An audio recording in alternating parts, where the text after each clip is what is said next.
આપણે જઈશું ભકારીમાં એને થાય છે કંઈક આવું કામ, મને નથી ખબર.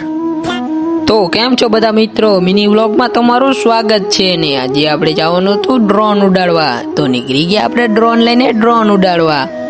અને આપણે જવાનું છે હજી આપણે રોનકભાઈના ખેતર બાજુ, અને ખેતરમાં તો ડ્રોન મસ્ત ઉડે. ફાઇનલી મિત્રો આપણે લીધું છે જેટનું ડ્રોન, તો હવે આપણે ઉડાડવાનું છે, તો બન્યા રહેજો, આપણે ઉડાડશું.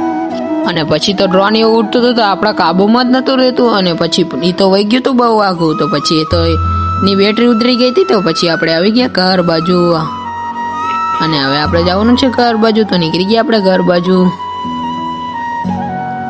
અને ફાઇનલી ઘરે આવીને મૂકી દીધી બેટરી ચાર્જિંગમાં. અને પછી સાંજકનું જવાનું હતું આપણે ભાકારીમાં, એ તો નીકળી ગયા આપણે ભાકારીમાં વારે રસ્તે.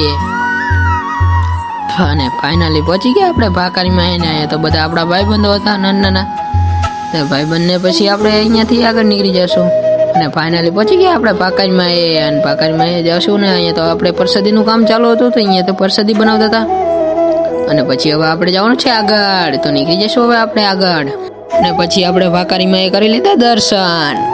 અને પછી દર્શન કરીને પછી આપણે કરવાની હતી પ્રસાદી, તો પ્રસાદી કરતા હતા. ને મળીએ હવે બીજા વ્લોગમાં. ફોલો કરવાનું ભૂલતા નહીં. આપણી આ ચેનલમાં લોંગ વિડીયો એક આવી ગયો, જોઈ આવજો.